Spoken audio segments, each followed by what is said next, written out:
Kalau di sini berarti ya ke utara itu ngadep ke kanan. Jadi tidak lurus terus itu.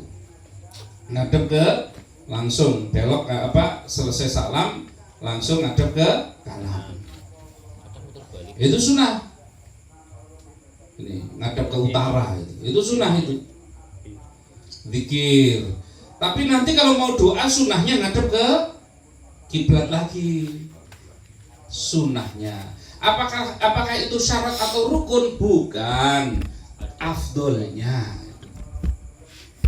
Jadi kalau ada imam tetap ngadep ke barat, ya nggak apa-apa itu. Afdolnya adalah ngadep ke utara. Kalau di sini itu kan utara ke kanan. Tapi ada itu teman-teman kita Muhammadiyah misalkan ngadepnya ke belakang. Bagaimana itu? Ya, ada juga itu di riwayat di kitab. Itu dilakukan oleh Rasul untuk inspeksi. Nah, mana ini? Mas Supri ini kok nggak kelihatan ini? Itu memang itu untuk ngabsen itu. Jadi bukan cuma sekedar zikir ngadep ke jamaah. Itu memang diperhatikan mana jamaahnya itu. Wah, ini nggak kelihatan, ini nggak kelihatan. Dan bukan cuma nggak kelihatan terus dibiarkan. Kalau zaman Rasul didatangi rumahnya itu. Nah, kenapa ini kamu kok nggak datang gitu? Itu ya. Ini. Tapi ketika berdoa bagaimana? Kiblat. Sunnahnya menghadap kiblat. Nomor 9 apa 10 ini? 9 ya. Nomor 9, sunnahnya kita itu di dalam berdoa adalah menggunakan mengangkat tangan. Jadi mengangkat tangan ada 2 teknik yang umum digunakan itu. Nah, kalau teman-teman kita mungkin Muhammadiyah banyak yang pakai itu begini nih. Ini lagi serius banget ini, Pak. Ini ya. Ini ada yang begini nih, nempel ini nempel. Ada yang begini. Tapi Rasul juga berdoa. Banyak riwayat juga mengatakan Rasulullah itu berdoa itu ngangkat tangan sampai terlihat ketiaknya yang putih. Nah ini, jadi jangan nanti yang begini menyalahkan yang angkat tangannya tinggi. Yang angkat tangannya tinggi bilang enggak itu kan buat perempuan itu. Enggak, memang riwayatnya macam-macam gitu loh. Memang riwayatnya macam-macam. Mau begini boleh, mau angkat tangan begini boleh, karena itu pun dicontohkan oleh Rasul. Kalau Rasul sih enak angkat tangan begini terlihat ketiaknya yang putih. Lah kalau kita kan repot. Terlihat ketiaknya itu apa itu? Hitam semua itu mungkin. Ini. Itu dicontohkan. Ini ya. Ini. Angkat tangan tinggi boleh. Sampai kelihatan ketiaknya itu boleh. Itu atau begini boleh. Gitu ya. Boleh. Terus 10 ya? Yang ke-10. Di dalam berdoa supaya cepat dikabulkan atau supaya lebih mustajab adalah kita di dalam berdoa membawa nama-nama Allah yang khusus. Tergantung kebutuhan doanya itu apa.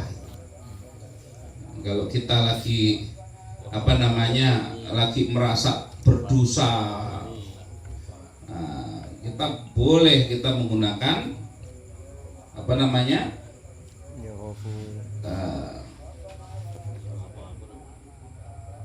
kalau lagi pengen kaya, apal ini, ya Ghani, ya Mughni, ya Ghani yang maha kaya, ya Mughni yang memberi, maha memberi kekayaan. Nah ini zikirnya Mas Wahid sama Mas Supri. Ya Mughni. Ya Fatah, ya Razak. Ya Fatah ya Razak ya Ghuni ya Mughni gitu. Yang membuka rezeki, yang kaya dan mengkayakan gitu. Tapi orang kayak kaya. Ini boleh, yang seperti ini itu bagus.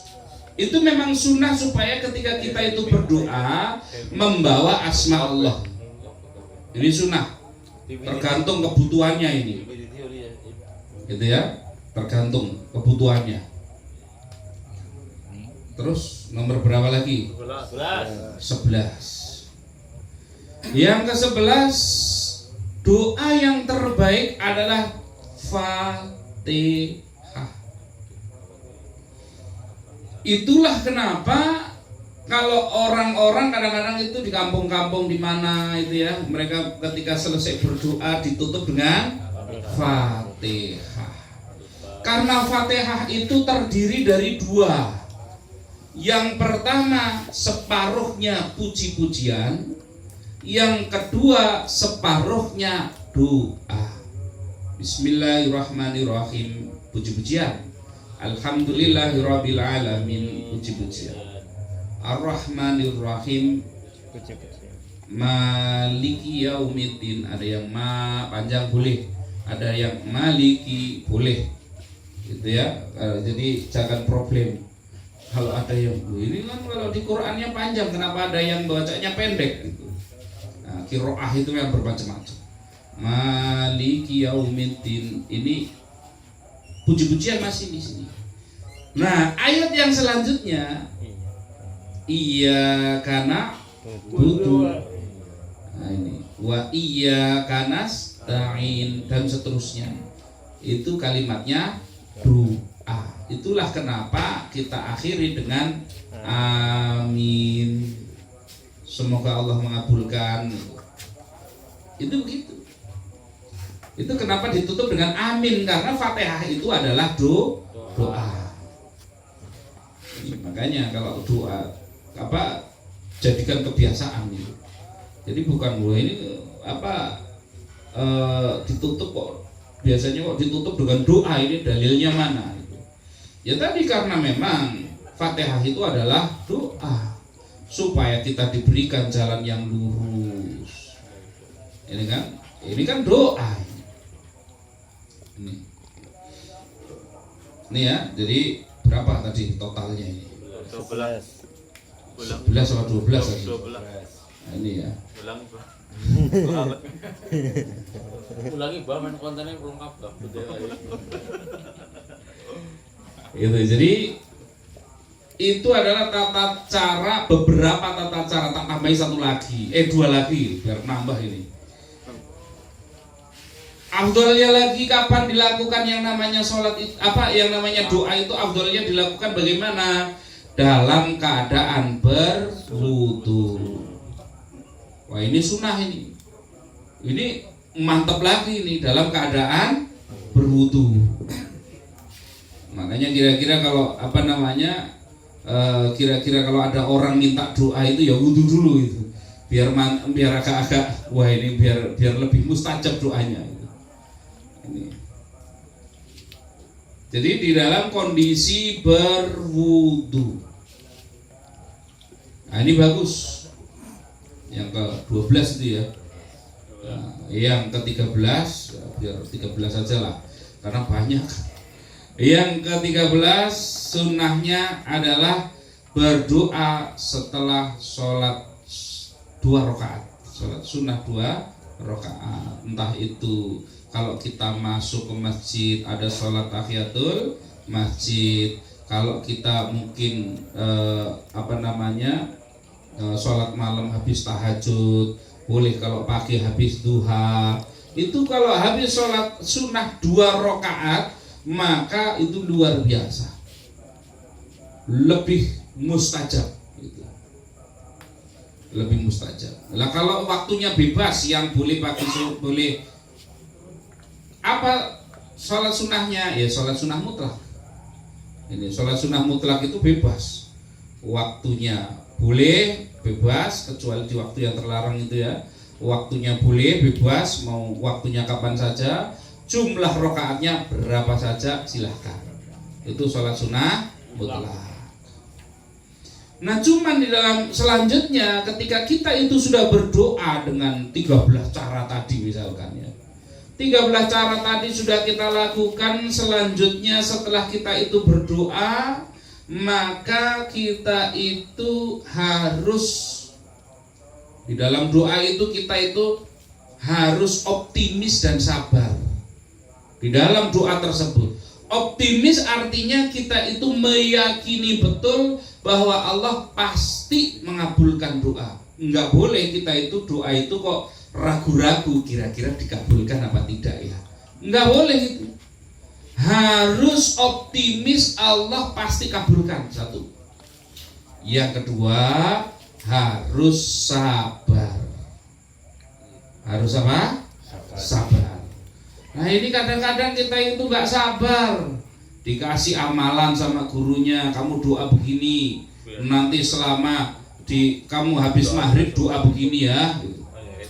Begitu sudah doa dapat 3 hari, bilang ke gurunya, gimana ini guru? Sudah 3 hari saya berdoa belum dikabulkan.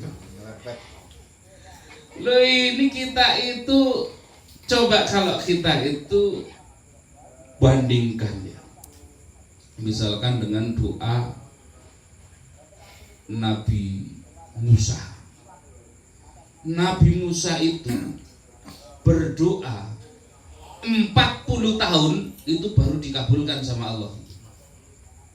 Itu Nabi yang punya gelar Kalimullah.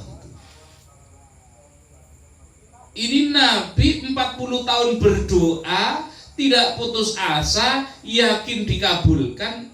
Setelah berapa ternyata dikabulkannya? 40 tahun. Kita baru 3 hari sudah ngeluh, kok belum dikabulkan itu.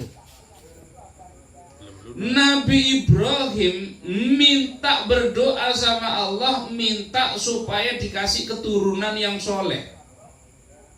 80 tahun baru dikabulkan sama Allah. Padahal Nabi Ibrahim punya gelar Khalilullah, kekasihnya Allah. Kekasihnya Allah. Nabi Ibrahim, Nabi besar, berdoanya berapa lama? 80 tahun baru dikabulkan. Kita 3 hari sudah ngeluh gak dikabul-kabulkan. Nah ini kan kacau ini, kadang-kadang ya Allah, sudah 3 bulan ini saya amalkan ini, kok nggak berhasil ini. Loh, memang syaratnya begitu, harus optimis dan sabar. Inilah kita itu nggak sabaran itu. Makanya nanti kalau kira-kira berdoa kok nggak dikabul-kabulkan, mulai gersuloh atau muncul rasa dalam hati kok nggak dikabulkan ya, ingat Nabi Ibrahim. Itu Khalilullah itu kekasihnya Allah. Saking cintanya Allah sama Nabi Ibrahim, sampai Nabi Ibrahim itu diberikan keistimewaan diangkat ke langit. Jadi Mi'raj juga, walaupun Mi'rajnya ya Mi'raj kecil itu, naik ke langit itu Nabi Ibrahim itu. Nabi Ibrahim itu diangkat ke langit itu oleh Allah itu. Diperlihatkan juga tentang berbagai macam hal di langit itu. Ini itu saja 80 tahun. Nah, makanya kita kalau berdoa bersabar, pasti dikabulkan. Yang penting di dalam berdoa, selain tadi ya, yang pertama tadi apa namanya? Di dalam berdoa optimis. Yang kedua sabar. Yang ketiga ikhtiar. Ada ikhtiarnya. Doa tak gak ada ikhtiarnya. Ada ikhtiar itu asbab. Ikhtiar itu apa? Asbab. Ada orang ngeluh, Pak Kiai, gimana ini? Saya sudah 5 tahun gak punya anak ini. Lah kamu nikah sejak kapan itu? Belum nikah. Lo asbabnya lo nggak ada itu gimana itu? Asbabnya ya harus ada itu. Jadi begitu. Nah, ini maksudnya ya begitu juga ketika kita ya Allah berikanlah rezeki yang banyak, kekayaan yang berlimpah, tidur terus di rumah gak ngapa-ngapain. Loh ini namanya nggak ada asbabnya, ini harus ada ikhtiar. Walaupun seringkali Allah itu di dalam mengabulkan doa tidak berdasarkan ikhtiar yang kita lakukan. Seperti kalau kita itu hikmah itu ya, hikmah yang terjadi kepada Ibunda Hajar, di mana ketika ditinggalkan di gurun pasir oleh Nabi Ibrahim sementara perbekalan sudah habis, maka kemudian Ismail yang kelaparan, kehausan ditaruh di situ, kemudian ditaruh di antara dua bukit itu, di antara bukit Sofa dan Marwa itu. Kemudian Ibunda Hajar itu mencari air, lihat fata morgana, begitu mencari air ke Sofa, ternyata di situ nggak ada. Lihat ke bukit yang Marwa, wah di situ kok kelihatannya ada air. Lari ke sana nggak ada, lari ke sini nggak ada, berkali-kali. Ini yang akhirnya menjadi syariatnya menjadi rukun daripada haji. Akhirnya dapat air apa tidak? Dapat, tapi dari hasil mencari atau dari hasil yang tidak mencari? Tidak mencari, malah keluar dari bekas telapak kakinya Nabi Ismail itu. Itu maksudnya apa? Kenapa kok Allah itu nggak ngasih airnya? Ya itulah pas ke Sofa atau ke Marwa itu dikasih air di situ. Kenapa? Untuk menunjukkan kebesaran Allah, untuk menunjukkan kasih sayang Allah, bahwa Allah menghargai setiap usaha. Seringkali usaha yang kita lakukan nggak ada hasilnya, seringkali itu, tapi kita sabar saja. Mungkin usaha kita memang tidak menghasilkan, tetapi Allah tetap pasti akan memberikan balasan walaupun tidak melalui usaha yang kita lakukan. Ini hikmahnya begitu. Jadi seringkali kita misalkan dagang A gitu ya, misalkan dagang A kok nggak ada hasil, tapi kita sabar, kita istiqomah itu. Oh ternyata malah mendapatkan rezeki dari jalan yang lain. Itu kenapa? Karena Allah kasihan melihat perjuangan kita, kesungguhan kita. Allah kasihan. Maka akhirnya diberikan oleh Allah anugerah, walaupun tidak berdasarkan ikhtiar yang kita lakukan. Jadi ikhtiar itu sebenarnya tidak menentukan hasil, tapi ikhtiar mengetuk pintu langit. Paham ya? Nah, maka di dalam berikhtiar nggak usah berorientasi hasil, yang penting terus berikhtiar, niatkan ini adalah karena Allah, itu saja. Itu ya. Nah, kita buka diskusi untuk selanjutnya. Silahkan bagi teman-teman kalau ada pertanyaan. Nanti kalau saya nggak bisa jawab, masuk Mas Wahid ini nanti yang pakarnya.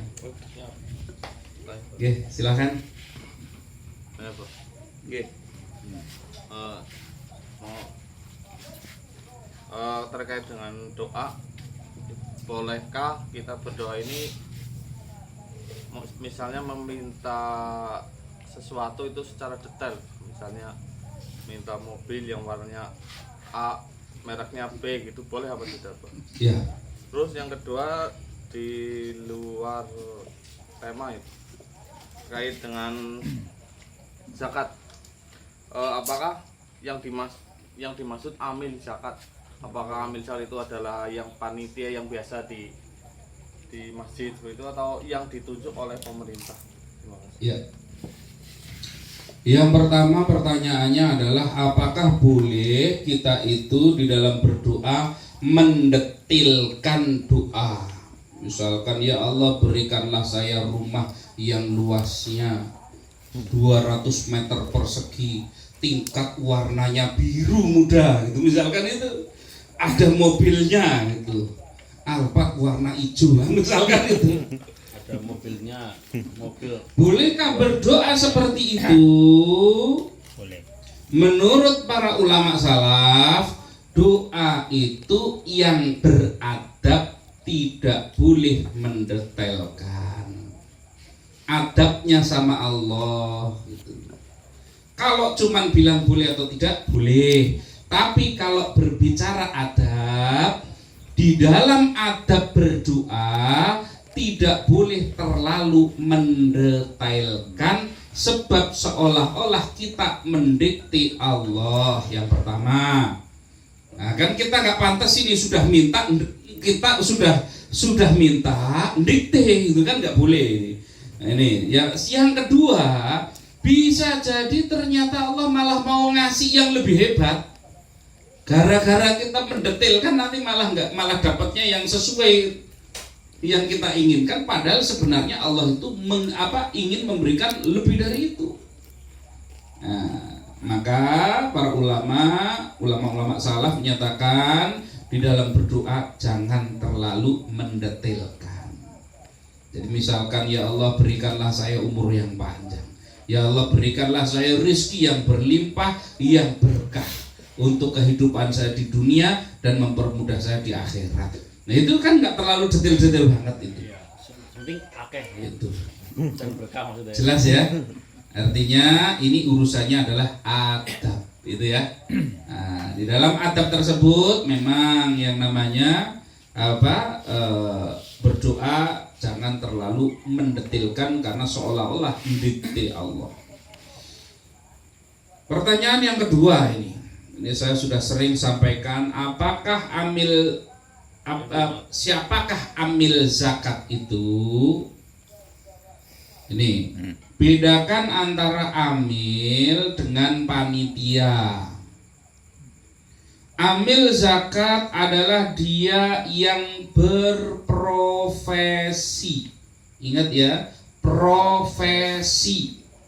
Artinya itu pekerjaan yang dilakukan setiap hari, yang menjadi pokok dari pekerjaannya.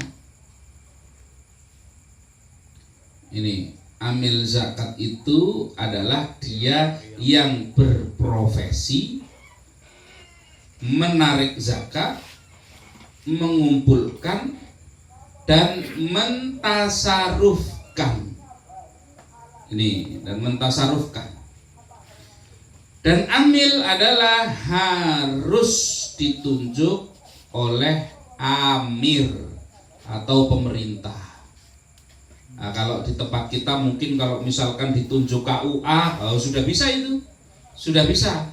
Atau ditunjuk diangkat dengan SK yayasan. Nah, yayasan itu di dalamnya lingkup kerjanya tentang zakat misalkan. Boleh, itu sudah boleh. Itu amil zakat.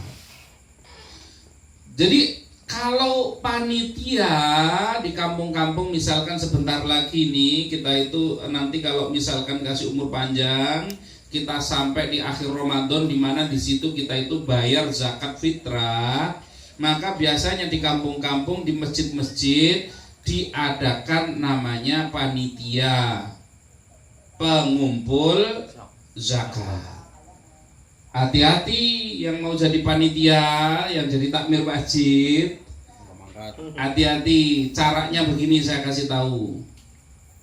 Yang pertama, karena dia panitia, dia itu hanya menerima titipan. Menerima apa?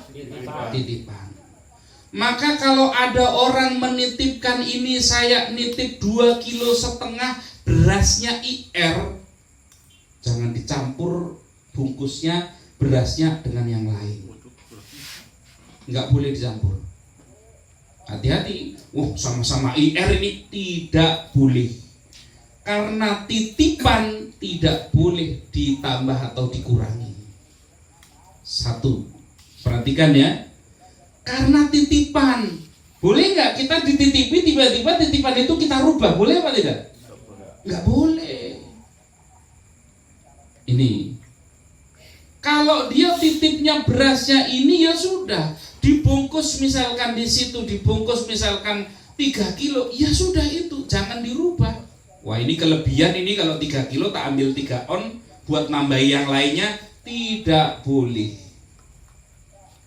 Ini hati-hati kalau yang jadi panitia Berarti tidak amanah kalau sampai ini dicampur. Satu. Yang kedua, prakteknya, jadi kalau misalkan, kalau tadi kan beras ya, kalau titipnya duit ya duit itu, jangan dicampur juga. Misalkan ada yang nitipnya 25.000, ya biarkan dia 25.000. Ada yang 30.000, biarkan 30.000. Jangan dicampur jadi satu, itu jangan. Karena itu titipan. Jelas ya? Ini. Karena titipan makanya itu tetap ada namanya. Berasnya ada namanya, amplopnya itu ada namanya siapa ini, titipannya siapa ini, zakatnya siapa. Karena titipan. Lah kalau amil, kita serahkan ke amil, ini saya serahkan zakat, selesai. Amil ngasihkan ke orang, mau dicampur, mau diapa, terserah itu. Itu terserah karena memang dia amil, boleh itu. Kalau panitia tidak boleh. Wah ini ada yang 30, ada yang 25. Disamakan saja semuanya 25 saja. Ini yang 5.000 dikeluarin, nanti bisa nambah buat satu orang lagi nih. Tidak boleh. Namanya pun tidak boleh dihapus. Jadi ketika mentasarufkan panitia yang ada di masjid, ini uang dari si Fulan bin Fulan sebagai zakat fitrahnya. Jadi tidak boleh dicampur. Jelas ya? Ini. Terus kemudian prakteknya lagi, tidak boleh panitia itu menerima bagian dari zakat kecuali dia fakir miskin. Jadi kalau dia fakir miskin, dia mendapatkan jatah karena fakir miskinnya, bukan karena zakatnya, bukan karena panitianya, bukan. Paham ya? Jadi boleh menerima hanya kalau dia fakir atau miskin. Ini kalau fakir itu kalau secara di fikih itu ya orang kebutuhannya 1 juta, penghasilannya kurang dari 50%. Berarti misalkan penghasilannya 200.000, itu fakir itu. Kalau orang penghasilannya kebutuhannya 1 juta, kebutuhannya 1 juta, penghasilan 200.000, fakir karena kurang dari 50%. Kalau lebih dari 50%, misalkan 700.000, berarti masih kurang apa tidak? Itu disebut miskin. Bagaimana kriteria fakir miskin? Berdasarkan perkiraan. Ya kira-kira, jangan ditanyain kamu miskin enggak. Saya takut enggak amanah ini. Jadi tak tanya dulu kamu miskin apa enggak? Ya enggak boleh itu. Kita kira-kira saja, jangan dipersulit itu. Wah kayaknya si Fulan itu, Itu. Jangan malah ditanya satu-satu itu. Jelas? Tidak boleh menerima bagian dari zakat, itu panitia. Yang kedua, yang ketiga, praktek yang salah di masjid seringkali atau di masjid ini seringkali itu tidak berhati-hati di dalam akad. Contoh, kadang di kampung-kampung itu kiainya itu di depannya sudah ada baskom isi beras. Datang ke situ, Pak Kiai, saya mau beli berasnya.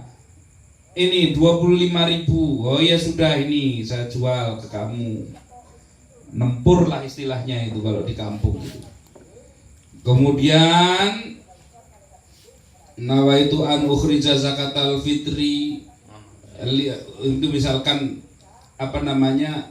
untuk siapa misalkan, itu kan linafsi misalkan untuk saya sendiri. Boleh apa tidak yang seperti itu? Masalahnya adalah Pertanyaannya, berasnya itu setelah diserahkan nanti dijual lagi apa enggak? Biasanya iya. Ajek terus apa enggak itu? Tetap terus apa tidak? Iya. Coba berdasarkan prinsip yang pertama, salah apa enggak ini? Salah, tidak boleh. Yang begini tidak boleh. Kenapa? Karena panitia zakat tidak boleh menjual. Dia itu panitia zakat hanya menerima titipan. Berarti dia tidak boleh memperlakukan seperti milik, itu nggak boleh. Gitu. Dijual itu. Kecuali panjenengan datangnya ke orang miskinnya itu punya satu wadah itu. Ini tak jual, saya terima. Dia jual lagi, saya terima. Boleh mau dia penerimanya. Paham? Kalau yang di masjid itu problem karena dia bukan penerimanya. Jelas? Kalau yang di rumah-rumah, kalau memang dia penerimanya, boleh kalau memang dia orang miskin misalkan, untuk memudahkan yang bayar zakat. Boleh. Kalau yang di rumah karena dia penerima. Lah kalau yang di masjid kan penerima titipan, maka nggak boleh berubah. Itu. Hanya kira-kira kalau misalkan bawa uang kok nggak ada beras, adanya berasnya yang cuma satu-satu itu tok, yang di baskom itu di maju mundur itu, mending pakai duit langsung, sementara pindah madhab Imam Ahmad bin Hambal itu. Itu sudah jelas membolehkan pakai duit. Jadi madhab Imam Ahmad bin Hambal membolehkan pakai duit. Kalau madhab Imam Syafi'i tidak boleh. Muncul problemnya yang pertama tadi, barangnya dijual, nanti diserahkan lagi, dijual lagi, serahkan lagi. Satu, muncul masalah di situ. Yang kedua, tipe berasnya, jenis berasnya. Biasanya di rumah kayak Mas Suprim misalkan biasa rojo lele mentik wangi itu kan. Kok tiba-tiba yang disediakan di masjid itu sedani itu kan misalkan. Ini gak sesuai ini. Cipu negara. Tidak sesuai. Paham ya? Berarti jadi tidak sesuai. Lah terus solusinya bagaimana itu semua? Solusinya, maka kalau di tempat kami itu biasanya kita sudah kontak itu yang namanya pedagang beras. Sudah kita kontak sebelumnya karena kita adakan rapat panitia terlebih dahulu, rapat panitia zakat. Sudah saya jelaskan dulu, kita edukasi dulu tentang bahwa ini bukan amil, nggak boleh terima dari zakatnya. Adapun anggaran kita siapkan sendiri. Jadi kita siapkan sendiri secara terpisah itu. Kalau di tempat kami itu kan kebetulan yang namanya kotak itu memang dibagi dua, Pak. Ada yang kotak memang digunakan untuk operasional, ada yang digunakan pembangunan, jadinya enak itu pakainya itu. Nah, jadi diambilkan dari situ untuk operasional, dibayarkan dari situ tenaganya. Yang jadi panitia merasa tenang dan senang, gitu kan? Karena tidak makan uang zakat itu. Ini yang jadi pedagang senang juga. Nah, karena dikontak, gimana, siap nggak kamu menyiapkan ini, menyiapkan beras yang biasa ada, nanti beras yang bagus ada, itu sudah siap itu di halaman masjid, nggak boleh masuk masjid karena di dalam masjid haram jual beli. Itu di depan itu suruh beli dulu di depan sana. Kalau bawa uang beli saja dulu di sana itu. Nah, sudah ada yang dibungkusi, tinggal beli langsung. Jadi praktis. Kita sekarang salurkan sudah nggak ada yang duit, langsung beras semua gitu. Karena sudah ada pedagangnya itu. Nah, caranya begitu. Itu ya Mas Wahid ya. Ada yang masih belum dipahami? Nah, oke. Silahkan, ada yang lainnya? Oke. Berkait dengan doa tadi, mertua saya Nasrani dan keduanya sudah meninggal. Bisakah saya mendoakan mereka kalau bisa Ya. Secara bagaimana mendoakan ketika seseorang itu adalah sebagai non muslim, gitu ya, non muslim. Bisakah kita mendoakan non muslim, gitu ya? Kalau memang dia itu secara lahiriah jelas-jelas non muslim, maka haram hukumnya untuk mendoakan, termasuk ziarah kubur. Itu nggak boleh. Itu artinya kalau dia posisinya sudah meninggal, kecuali masih hidup kita doakan supaya dapat hidayah, misalkan begitu. Boleh kalau dia masih hidup kita doakan supaya mendapatkan hidayah. Tetapi kalau jelas-jelas ketika dia itu wafatnya jelas-jelas secara lahiriah ya, patokannya buat kita itu lahirnya. Secara lahiriahnya dia adalah non muslim, maka tidak boleh kita itu mendoakan, termasuk ziarah kubur. Itu nggak boleh. Itu jelas apa enggak? Ya memang begitu, hukumnya begitu. Jadi ziarah kubur nggak boleh.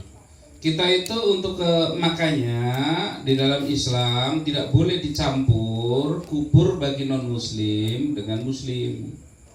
Itu nggak boleh dicampur, harus dipisah. Harus dipisah.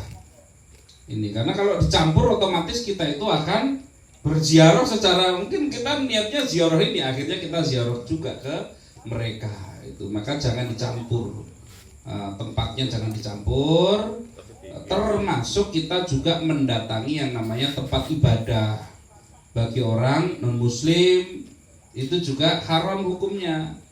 Itu wah kita adakan studi tour kemana, ke Borobudur misalkan. Ini kan, misalkan ke Borobudur, kemudian habis itu ke Prambanan. Kalau dilihatnya secara syariat, maka haram, nggak boleh. Itu jelas ya, itu seperti itu. Ada lagi, silahkan. Ya. Ya, terkait dengan doa juga, apa ada tambahan atau doa hanya seperti itu terkait dengan doa ketika duduk di antara dua sujud? Ya, boleh ditambahkan, boleh. Wong setelah Fatihah saja kita ada yang menambahkan tadi Rabbi Firli, boleh. Jadi sebenarnya kita habis takbiratul ihram ini, takbiratul ihram, kenapa kok ada diperbolehkannya menambahkan doa di dalam sholat yang Rasulullah gak ajarkan? Itu sebenarnya ngambilnya itu adalah dari kiasnya ketika seseorang itu, Rasulullah itu sholat, ketika berdoa bacaan iftitahnya itu berbeda dengan Rasul. Allahu Akbar kabira walhamdulillah. Itu kalau pertama kan kita kebanyak ya pakai gitu kan? Iya. Itu padahal bukan ajaran Rasul itu. Itu dilakukan oleh sahabat. Selesai itu Rasul sampai bertanya, tadi siapa itu yang Allahu Akbar kabira itu? Sampai ditanya itu, sempat sahabat itu ketakutan itu, karena nggak diajari Rasul itu doa itu. Sempat ketakutan, mau nggak ngaku itu, akhirnya ngaku itu saya ya Rasul itu. Maka dikatakan oleh Rasul, saat tadi pintu langit terbuka dan para malaikat turun, rebutannya doamu itu. Itu. Nah makanya akhirnya Imam Syafi'i, Muhammad bin Hambal khususnya adalah tadi membolehkan adanya doa di dalam sholat yang tetapi dengan persyaratan itu tadi, gitu ya. Persyaratannya adalah bahasanya Arab, tidak melanggar syariat doanya tidak melanggar syariat. Doa, wah ini mantap ini kalau duduk di antara dua sujud. Doanya apa? Ya Allah, semoga nanti malam judinya menang. Enggak boleh melanggar syariat itu. Itu ya. Jadi syaratnya begitu. Itu. Jadi boleh kita menambahkan. Kalau tidak mampu, kita boleh berdoanya itu adalah di dalam hati supaya tidak merubah gerakan maupun bacaan di dalam sholat. Itu ya. Karena bacaan yang wajib itu ya, yang bagian dari rukun di dalam sholat itu kan pertama takbiratul ihram. Ini yang rukun ini yang harus dilakukan. Takbiratul ihram. Yang kedua apa? Fatihah. Yang ketiga apa? Tahiyat. Yang keempat apa? Sholawat. Yang kelima salam. Ini rukun. Berarti selain itu sunnah saja itu. Ini rukun yang bacaan. Itu ya, rukun yang bacaan ada 5. Itu ya, takbiratul ihram, Fatihah, tahiyatnya itu tadi, terus kemudian sholawatnya, terus kemudian apa? Terus salam. 5. Jadi kalau yang dilakukan oleh Imam Ahmad bin Hambal itu nambahkannya setelah selesai tahiyat. Jadi mendoakan misalkan Imam Syafi'i itu selesai tahiyat itu berdoanya sebelum salam. Itu selama kita sudah 17 tahun saya doakan guru saya itu. Jadi selesai tahiyat selesai bacaan tahiyat itu sebelum salam itu dia baca itu dulu baru salam. Itu seperti itu. Makanya kalau misalkan ada bacaan di dalam sholat nggak boleh ditambahi, nggak boleh dikurangi itu. Yang tidak boleh ditambah dan dikurangi itu rukunnya. Rukun itu nggak boleh. Rukun ditambahi nggak boleh. Rukun dikurangi nggak boleh. Itu paham ya? Jadi itu yang wajib itu nggak boleh. Yang namanya rukun tidak boleh. Baik gerakan maupun bacaan. Tidak boleh rukun dirubah sama sekali. Nah, selain itu boleh. Itu, tapi ada patokannya tadi. Nah, kalaupun doa pakai bahasa Arab dan tidak melanggar syariat doa tersebut. Jelas? Kenapa tadi jadi menyambung. Nggih. Allahu Akbar kabiro. Itu Allahu Akbarnya itu takbiratul ihram apa bukan? Takbiratul ihram itu begini. Makanya gini. Cara takbiratul ihram dari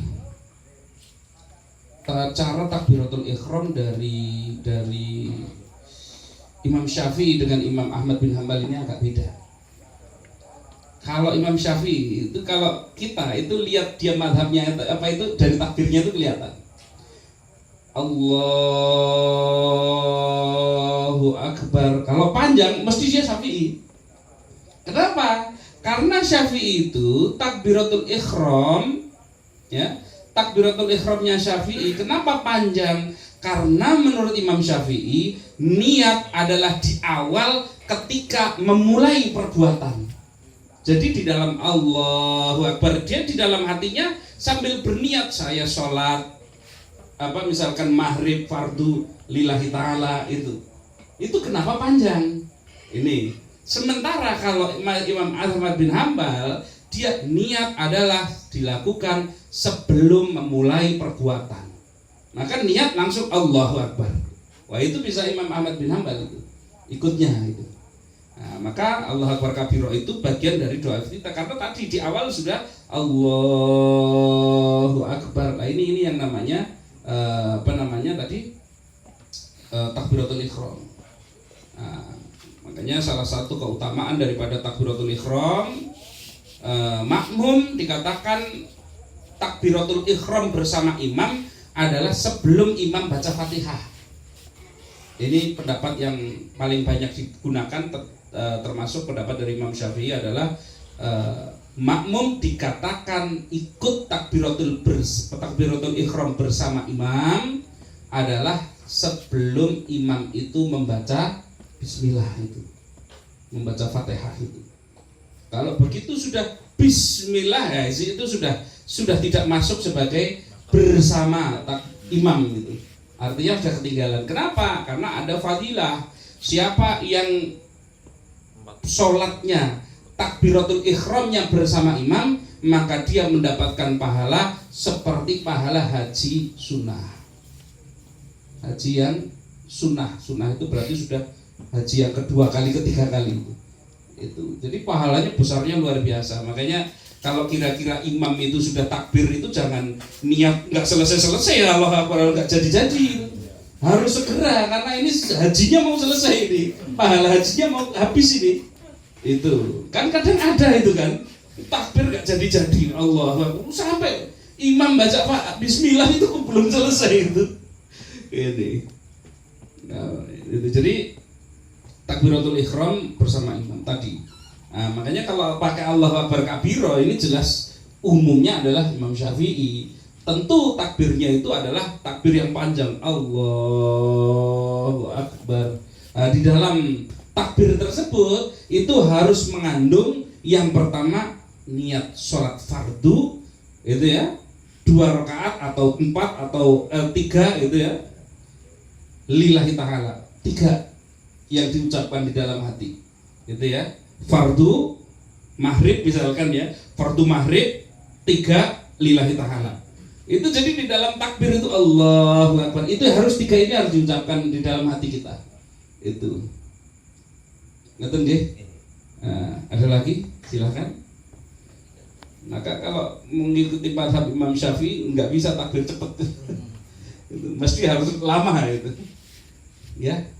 Masih tentang zakat. Nggih. Pernah kami di beberapa tahun yang lalu itu kan mengumpulkan kantong-kantong zakat. Ada beberapa kantong yang kelihatannya kok kecil gitu.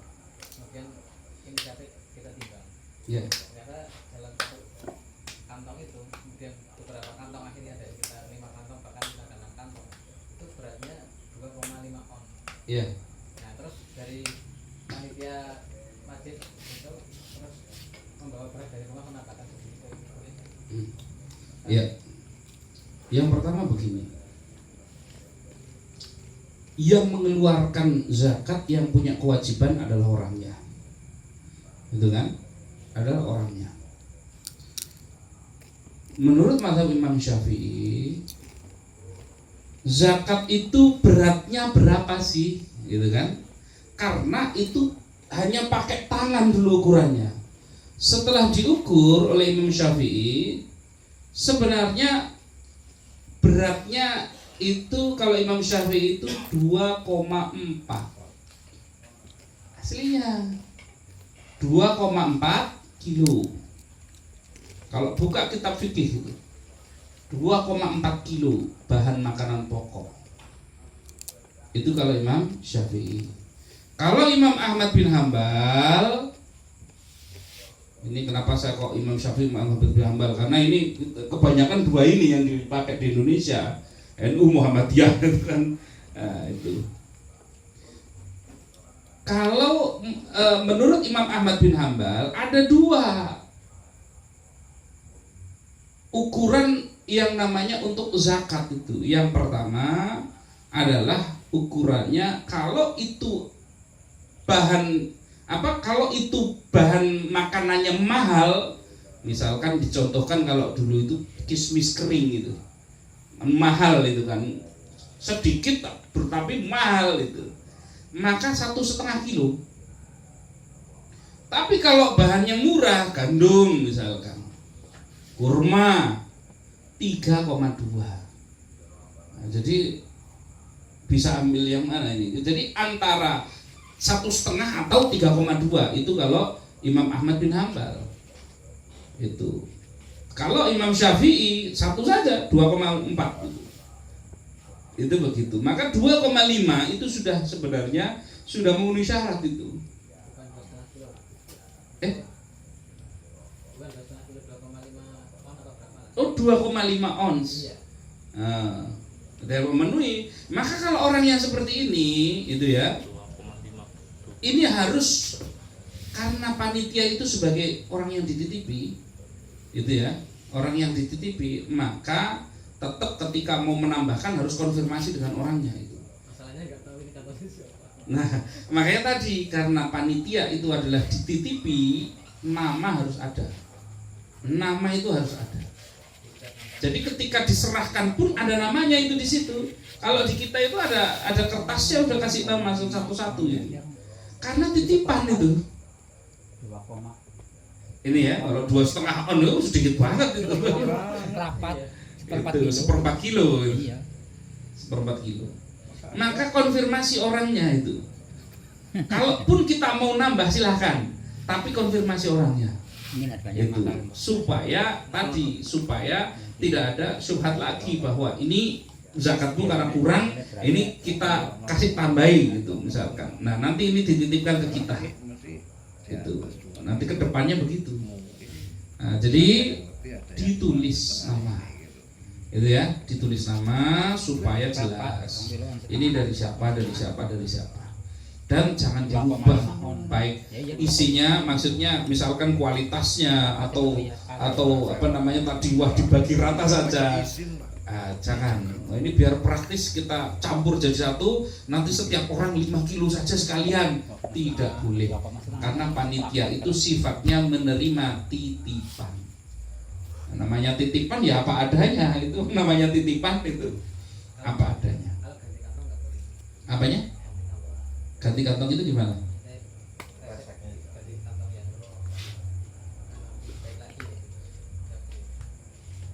Enggak apa-apa. Yang penting kan namanya masih ada loh.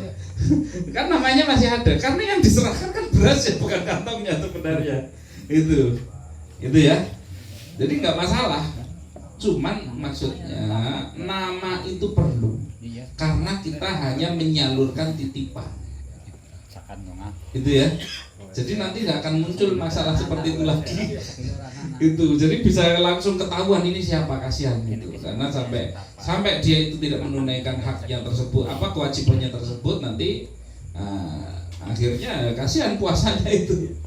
Karena itu penutupnya itu. Itu ya. Ada lagi silakan. Terkait masalah zakat itu sebaiknya gimana teknisinya itu loh, apa teknisi secara panitia itu membikin apa ya, panitia membikin zakat loh, masalah zakat itu loh. Apa seharusnya dipilih sama takmir masjid orang-orang yang ditentukan misalkan gitu ya. Kalau untuk teknis itu bebas sih sebenarnya. Yang pertama tentunya bagus ketika misalkan mau diambil dari takmir juga boleh, atau ditunjuk oleh takmir juga boleh, atau dimusyawarahkan boleh, nggak ada masalah. Yang paling penting adalah faham tugas dan wewenangnya. Ini yang paling paham ini, apa yang paling penting ini, karena seringkali nggak ngerti. Lawang dia akan diamanai, ya itu tadi kalau nggak ngerti kan akhirnya lah udah ini duitnya campur saja jadi satu, sudah ini berasnya campur jadi satu. Nah ini panitia dulu ini ditimbangkan dulu ya misalkan begitu. Nah ini kan karena tidak paham. Maka yang paling penting yang untuk tahap awalnya adalah sosialisasi. Gitu ya, sosialisasi dulu bahwa ternyata maksud daripada panitia adalah seperti ini. Itu. Jadi tugasnya apa? Tugasnya hanya sekedar menerima titipan. Wewenangnya hanya sekedar menyampaikan tanpa merubah. Sebenarnya itu tugasnya. Selesai. Lah terus kalau nanti dia terima dari mana? Anggarkan sendiri. Jadi masjid boleh menganggarkan sendiri. Gitu ya. Jadi boleh menganggarkan sendiri supaya takmir itu selamat. Jangan sampai yang jadi panitia itu selamat, itu yang dimakan itu halal itu. Jangan sampai kok dia itu kasihan sudah capek-capek kok ternyata malah yang dimakan ternyata bukan haknya, itu kan kasihan itu. Nah, makanya kalau di tempat kita begitu kita rubah seperti itu, ada uang lelahnya juga, mereka malah senang. Itu mereka malah senang, bahkan kalau dinominalkan itu sebenarnya lebih banyak itu daripada kalau terima beras itu. Sebenarnya seperti itu.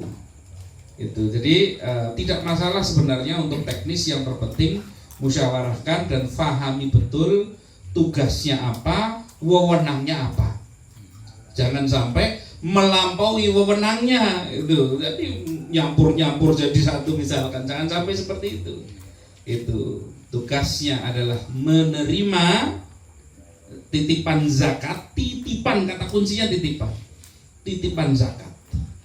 dan menyalurkan titipan tersebut tanpa merubahnya. Ini ya, kalau memang titipannya duit, sampaikan duit, masih ada namanya amplopnya itu. Kalau memang titipannya apa namanya tadi beras, ya sudah apa adanya beras itu. Nanti sudah ada panitia satunya yang mungkin sudah siap kertas potongan dikasih nama siapa bin siapa itu kan, langsung di staples di situ. Itu teknisnya begitu. Jadi begitu disampaikan ini zakat atas nama Mas Wahid Nur Rahman bin ini Fulan gitu. Itu enak seperti itu. Jadi tidak cuma sekedar nah ini antar-antar tok ini dari mana dari siapa itu nggak jelas itu. Ini supaya selamat semua. Itu ya. Nah, kasihan sudah berjuang capek-capek malam-malam harus ngitung, harus nimbang, harus masih mengantarkan sebelum subuh sudah selesai. Nah, kasihan malah dapatnya seperti tadi, ternyata malah tidak amanah karena tidak tahu hukumnya. Jelas gitu? Paling aman zakat ke Basnas atau Lazis? Sebenarnya yang betul begitu, cuman karena keterbatasan tidak mungkin misalkan kayak apa namanya zakat apa tadi fitrah itu ya, kok dalam satu malam itu berapa tenaga yang dimiliki dan itu harus ditasarufkan malam itu juga, itu nggak mungkin mampu sehingga perlu dibantu dengan panitia. Jadi panitia tetap penting itu, cuman yang selama ini terjadi tidak tahu fungsi dan kewenangan itu ya. Nah, itu tugas dan kewenangannya itu nggak paham sehingga akhirnya mengira dirinya amil itu. Nah, ini kesalahannya di situ. Gitu. Jadi kalau sudah sama amil mau dicampur boleh, mau diapakan ya boleh gitu. Itu. Nah ini makanya kita perlu luruskan pelan-pelan. Itu perlu luruskan pelan-pelan karena kasihan lah saudara kita itu niatnya baik, sudah berjuang bagus, siap malam-malam capek, kita saja belum tentu mampu, belum tentu kuat gitu, melakukan itu. Ya, sudah ya. Alhamdulillah, insya Allah itu pembahasan kita pada malam hari ini tentang doa dan beberapa diskusi yang lain, terutama zakat ini, Mas Wahid ini mengawali sehingga banyak yang bertanya tentang zakat. Insya Allah semoga apa yang kita bahas pada malam hari ini ada manfaatnya. Jika ada kesalahan, kekurangan dari kami, merupakan khilaf kami pribadi, mohon maaf yang sebesar-besarnya. Wabillahi taufiq wal hidayah. Assalamualaikum warahmatullahi wabarakatuh.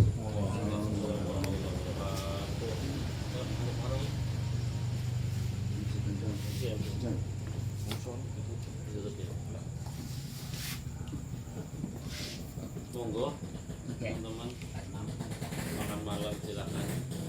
Fungsinya bisa untuk Yang bukan lagi saya